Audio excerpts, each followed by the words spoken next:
Bonjour à tous, je vais reprendre un peu le cours avec vous pour être sûr que vous compreniez un peu l'ensemble des éléments qui portent sur les circuits électriques et notamment des éléments d'électricité domestique. Donc le circuit électrique, dans la définition que je vous ai donnée, on dit que c'est composé de plusieurs boucles. Une boucle, c'est une suite ininterrompue de dipôles reliés aux bornes par des fils de connexion parmi lesquels il y a un dipôle générateur et au moins un dipôle récepteur. Donc ici, on a un exemple de circuit électrique très simple. On a un dipôle générateur avec ses deux bornes plus et moins.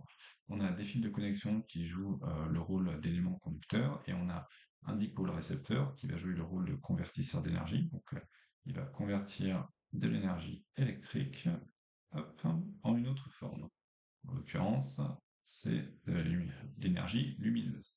Donc, on a énergie électrique qui arrive là, conversion en énergie lumineuse. Lui, le dipôle générateur, il va juste, comment dire, permettre la diffusion d'énergie électrique dans le circuit.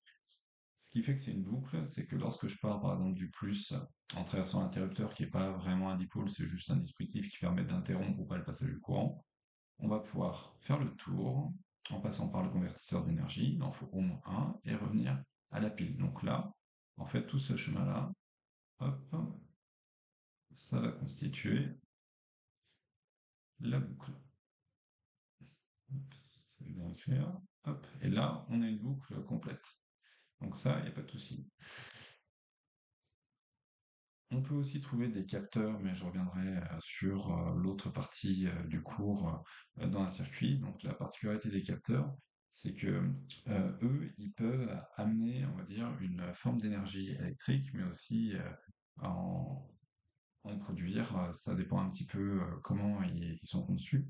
Je préciserai les choses un petit peu, mais en gros, on va pouvoir transformer donc un phénomène physique, par exemple des capteurs qui vont détecter la pression, comme sur un feu rouge quand une voiture passe, on peut avoir des capteurs de pression.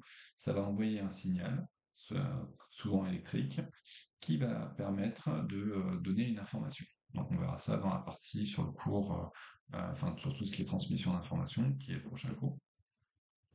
Et je reviens sur la définition, l'interrupteur, c'est juste une façon simple d'interrompre ou pas la boucle quand il est fermé. C'est important de dire fermé.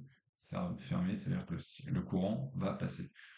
Ouvert, c'est quand le courant ne passe pas. C'est l'inverse d'une porte. En fait, c'est quand c'est fermé, c'est que le circuit va être fonctionnel. Voilà. Donc ça, c'est la première partie qui m'intéresse. Ensuite, sur les règles élémentaires qu'on a vues dans le TP2, en gros, le fait que les circuits électriques reposent sur l'utilisation de matériaux conducteurs, ça veut dire qu'ils vont pouvoir faire passer l'énergie électrique d'un composant à l'autre, et en fait, vous pouvez être aussi conducteur et du coup recevoir cette énergie électrique. Du coup, ça, c'est quelque chose qui peut être source de danger.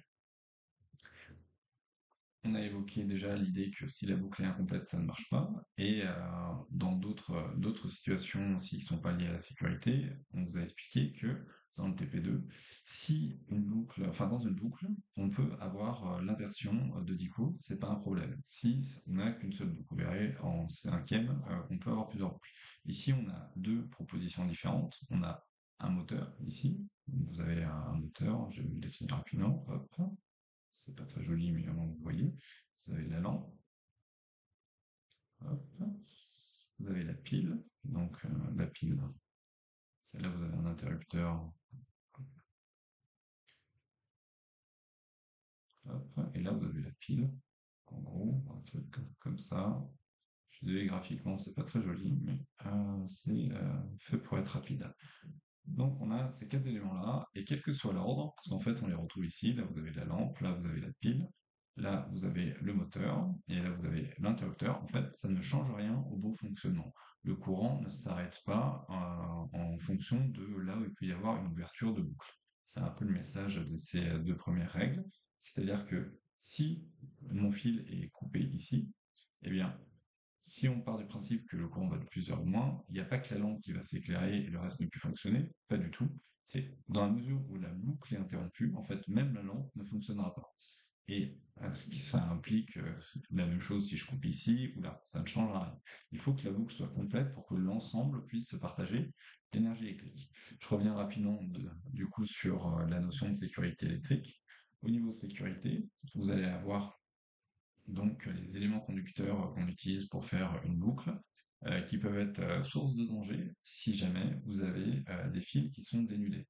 Généralement, on utilise du plastique ou des matériaux qu'on va appeler isolants. Donc c'est important le terme isolant. Normalement, vous l'avez vu en CM1 ou CM2. Isolant, c'est le contraire de conducteur.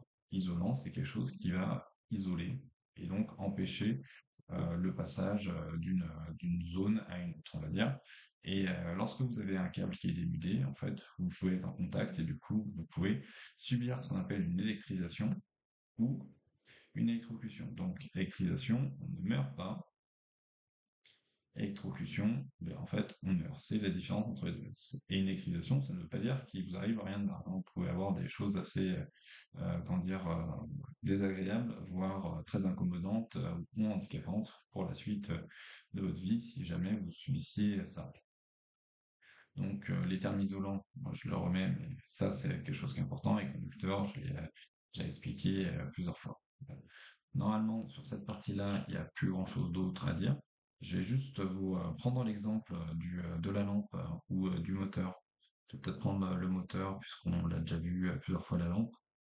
Pour la chaîne d'énergie, puisque je vois que c'est vraiment quelque chose qui vous perturbe.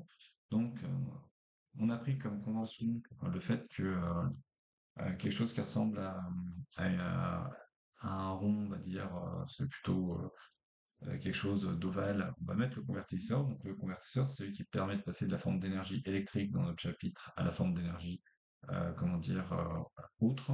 À l'exception des capteurs, on peut avoir le phénomène inverse, mais donc par exemple si je mets le moteur, eh bien on a le convertisseur.